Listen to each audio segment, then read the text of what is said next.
ಮಗು ಕೂಡ ಕೇಳಂತ ಒಂದು ಪರಿಸ್ಥಿತಿ ಬಂತಲ್ಲ ಸರ್ಕಾರಕ್ಕೆ. ನಾಚಿಕೆ ಆಗ್ಬೇಕ್ರಿ ನಿಮ್ಮ ಸರ್ಕಾರಕ್ಕೆ, ನಾಚಿಕೆ ಆಗ್ಬೇಕು. ನಮ್ಮ ನಿರುದ್ಯೋಗಿಗಳು ಅಷ್ಟೇ ಇಲ್ಲಿ ಅನ್ಯಾಯ ಆಗ್ತಾ ಇಲ್ಲ. ಸರ್ಕಾರಿ ಶಾಲೆ ಕಲ್ತಕ್ಕಂಥ ಪ್ರತಿಯೊಬ್ಬ ಮಗು ಕೂಡ ಅನ್ಯಾಯ ಆಗ್ತಾ ಇದೆ. ಇದು ಶಿಕ್ಷಣದ ಮೂಲಭೂತ ಹಕ್ಕನ್ನ ಇವತ್ತು ಸರ್ಕಾರ ಹಗರಣ ಮಾಡ್ತಾ ಇದೆ. ಆ ಮಕ್ಕಳಿಗೆ ಎಷ್ಟು ಅನ್ಯಾಯ ಮಾಡ್ತಾ ಇದೆಪ್ಪ ಅಂತಂದ್ರೆ ಸಾಕಷ್ಟು ಅನ್ಯಾಯ ಮಾಡ್ತಾ ಇದೆ. ನೋಡ್ರಿ, ಇಲ್ಲಿ ಯಾರು ಸರ್ಕಾರಿ ಶಾಲೆಗೆ MLC ಮಕ್ಕಳು ಯಾರು ಹೋಗಂಗಿಲ್ರಿ. ಬಡವ್ರ ಮಕ್ಕಳು, ರೈತರ ಮಕ್ಕಳು, ನೋಡ್ರಿ ನನ್ನ ಮಗಳು ಕೂಡ ಇವತ್ತು ನನ್ನ ಮಗಳ್ರಿ ಸರ್ ಸರ್ಕಾರಿ ಶಾಲೆಗೆ ಹಚ್ಚನ್ರಿ. ಆ ಮಗು ಬಂದು ಪ್ರಶ್ನೆ ಮಾಡುತ್ತೆ ಏನಂತ ಹೇಳಿ, ಅಮ್ಮ ಸರ್ಕಾರಿ ಶಾಲೆಗೆ ಎದಕ್ಕೆ ನಾನು ಕಳಿಸಿ, ಯಾಕಪ್ಪ ಅಂದ್ರೆ ಫಿಸಿಕಲ್ ಟೀಚರ್ ಇಲ್ಲ ಅಂತ ಹೇಳ್ಬಿಟ್ಟು. ಆ ಮಗು ನಾನು ಏನ್ ಹೇಳ್ಬೇಕ್ರಿ, ಒಬ್ಬ ತಾಯಿ ಆಗಿ ಆ ಮಗುವಿನ ನಾನು ಏನ್ ಹೇಳ್ಬೇಕು ಹೇಳ್ರಿ.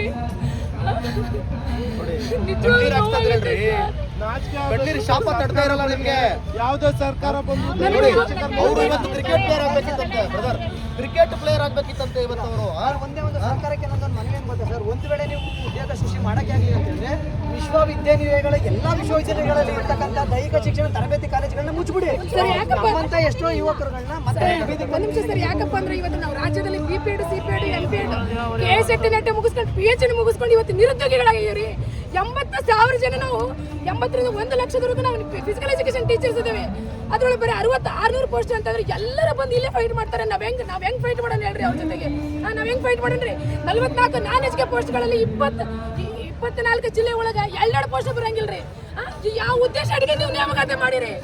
ನಮಗೆ ಎಷ್ಟು ಕಣ್ಣೀರಾಗಿಸ್ತಾ ಇದ್ದಾರೆ. ಯಾಕಪ್ಪ ಅಂತಂದ್ರೆ ನಾವು ಪ್ರತಿಯೊಂದು ಜಿಲ್ಲೆಯಲ್ಲಿ ಊಟ ಇಲ್ದೇನೆ, ಒಂದೊಂದ್ಸಲ ಊಟ ಇಲ್ದೇನೆ ಸರ್. ಇಲ್ಲಿ ನೋಡ್ರಿ, 2 ಮಕ್ಕಳ ತಾಯಿ ಸರ್. ಇವರು ಸಣ್ಣ ಮಕ್ಕಳು ಬಿಟ್ಟು ಬಂದಿದ್ದಾರೆ. ಧಾರವಾಡದಲ್ಲಿ ಓದ್ತಾ ಇದ್ದೇವೆ ನಾವು ಇವತ್ತು. ನಮ್ಮ ಅಪ್ಪ ಅಮ್ಮ ಮದುವೆಗಿಂತ ಮುಂಚೆ ಅಪ್ಪ ಅಮ್ಮ ಹೊರಗಡೆ ಕಳ್ಸಕ್ಕೆ ವಿಚಾರ ಮಾಡ್ತಾರೆ ಅಂತದ್ದು. ಇವತ್ತು ನಾವು ಮದುವೆ ಆಗಿನೂ ಕೂಡ ಇವತ್ತು ನಾವು ಅಲ್ಲಿ ಬೇರೆ ಊರಲ್ಲಿ ಬಂದು ನಾವು ಓದ್ತಾ ಇದ್ದೇವಪ್ಪ ಅಂತಂದ್ರೆ ಇವ್ರು ಎಷ್ಟು ಕಡಿಮೆ ಪೋಸ್ಟ್ ಒಂದ್ ವೇಳೆ ಆಗ್ಲಿಲ್ಲಪ್ಪ ಅಂತ ನಾವು ಇಷ್ಟ ಕೊಡೋದೇನ್ರಿ? ನಾವು ಇಷ್ಟ ಕೊಡಿಬೇಕಾ ಹೇಳ್ರಿ? ಹುದ್ದೆಗಳನ್ನ ಹೆಚ್ಚಿಗೆ ಮಾಡ್ರಿ. ಶಿಕ್ಷಣ ಸಚಿವರೇ ನೀವು ನೋಡ್ರಿ, ಇದು CM ಅವರೇ ನೀವು ನೋಡ್ರಿ, ಸ್ವತಃ ಕ್ರೀಡಾಪಟುಗಳಾಗಿರಿ, ಸ್ವತಃ ಕ್ರೀಡಾಸಕ್ತರಾಗಿರಿ. ಮತ್ತೆ ಹೇಳ್ತಾರೆ 5 ಕೋಟಿ 3 ಕೋಟಿ 2 ಕೋಟಿ ಅಂತ ಹೇಳ್ಬಿಟ್ಟು ನೀವೇನೇ ಹೇಳ್ತಾ ಇದ್ದೀರಿ? ಪ್ರೋತ್ಸಾಹನ ಕೊಡ್ತಾ ಇದ್ದೀರಿ. ಅಲ್ಲ, ಮನೆಗೆ ಫೌಂಡೇಶನ್ ಸರಿಯಾಗಿ ಆಗ್ತಾ ಇಲ್ಲ, ಬೀಳ್ತಾ ಇಲ್ಲ ಸರ್. ಇಲ್ಲಿ ಮುಂದೆ ಹೋಗ್ಬಿಟ್ಟು ಮನೆ ತುಂಬಾ ಚೆನ್ನಾಗಿ ಕಟ್ತಾನೆ ಅನ್ನೋ ತರ ಒಂದು ಕಾನ್ಸೆಪ್ಟ್ ಒಳಗೆ ಇದನ್ನ ತಗೊಂಡ್ಬಂದಿದ್ರೆ ಇಲ್ಲಿ ಪ್ರತಿ ಶಾಲೆಗೆ ದೈಹಿಕ ಶಿಕ್ಷಣ ಶಿಕ್ಷಕರಿಲ್ಲ. ಯಾಕಪ್ಪ? ಒಂದ್ ವೇಳೆ ದೈಹಿಕ ಶಿಕ್ಷಣ ಶಿಕ್ಷಕರನ್ನೇ ಕರೆದ್ರಪ್ಪ ಅಂತಂದ್ರೆ ಏನು ಕರ್ನಾಟಕಕ್ಕೆ ಎಲ್ಲಿವರೆಗೂ ಎಷ್ಟು ಕೋಟಿ ಬೆಳೆ ಬಂದವ್ರಿ? ಇಷ್ಟೆಲ್ಲ ನೀವು ಹೇಳಕತ್ತಿಲ್ಲ 5 ಕೋಟಿ 3 ಕೋಟಿ 2 ಕೋಟಿ ಅಂತ ಹೇಳ್ತಾ ಇದ್ರಲ್ಲ. ಕರ್ನಾಟಕಕ್ಕೆ ಎಷ್ಟು ಕೋಟಿ ಬೆಳೆ ಬಂದವು?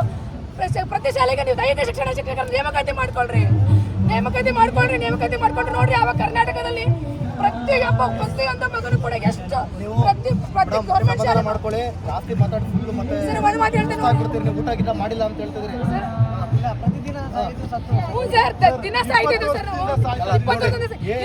ಕಂಪ್ಲೀಟ್ ಆಗಿ ಎಷ್ಟು ಸಮಸ್ಯೆ ಆಗಿದೆ ಅಂತ ಹೇಳಿ ಬನ್ನಿ ಸರ್. ಈಗ ಒಂದು ನಿಮಿಷ ನಾನು ಮಾತಾಡ್ತೀನಿ. ಈಗ ನೀವು KPSC ಕಡೆಯಿಂದ ಬಂದಿದ್ದೀರಾ ಅಲ್ವಾ? ಅಧ್ಯಕ್ಷರು ಅಲ್ಲ, ಇರ್ಲಿ ಪರವಾಗಿಲ್ಲ.